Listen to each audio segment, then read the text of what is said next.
வணக்கம். அனுதினமும் ஆனந்தம்.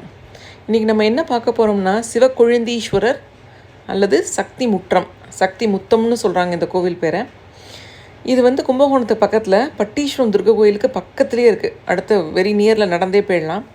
இங்கே என்ன விசேஷம் அப்படின்னா, இங்கே இருக்கிற பார்வதி சிவனை ஆற தழுவி முத்தம் கொடுக்குற மாதிரி இருக்கும் இங்கே இருக்க சிலை. ஏன் அப்படின்னா, இங்கே இருக்க அம்பிகை ஈசனை நோக்கி தவம் இருக்காங்க. அப்போ ஈசன் அவங்களுக்கு தரிசனமே கொடுக்காம காலம் தாழ்த்துறாங்க. அதனால் அம்பிகை மனம் வருந்தாமல் ரொம்ப சிவியராக தவம் இருக்காங்க. அவர் கடைசியில் சிவன் ஜோதி ரூபத்தில் அவங்களுக்கு காட்சி கொடுக்குறாங்க. அப்படி அதை பார்த்த பார்வதி இது சிவபெருமான் தான் நமக்கு காட்சி கொடுக்குறாருங்கிறத உணர்ந்து அப்படியே ஆற தழுவிக்கிறாங்க. ஒரு கால் தரையிலையும் ஒரு கால் சிவனையும் சுற்றி இருக்கிற மாதிரி முத்தம் கொடுக்குற மாதிரி இருக்கும் அங்கே இருக்கிற அவங்களோட சிலை, சிவனும் பார்வதியோட சிலை. நான் இங்கே அதோட ஃபோட்டோ கடைசியில் போட்டிருக்கேன் பாருங்கள். அந்த ஃபேமிலியில் இந்த ஹஸ்பண்ட் அண்ட் ஒய்ஃப்குள்ளே பற்றி எறிகிற மாதிரி பிரச்சனை இருந்தால் கூட இந்த கோவிலுக்கு 2 பேரும் போயிட்டு வந்தாங்கன்னா ஒரு அந்யோன்யம் கிடைக்கும், லைஃப்பில் ஒரு ஹாப்பினஸ் கிடைக்கும் அவங்களுக்கு. ட்ரை பண்ணி பாருங்கள். இந்த பேக்ரவுண்ட் கோவில் வேறு கோவில். நன்றி, வணக்கம்.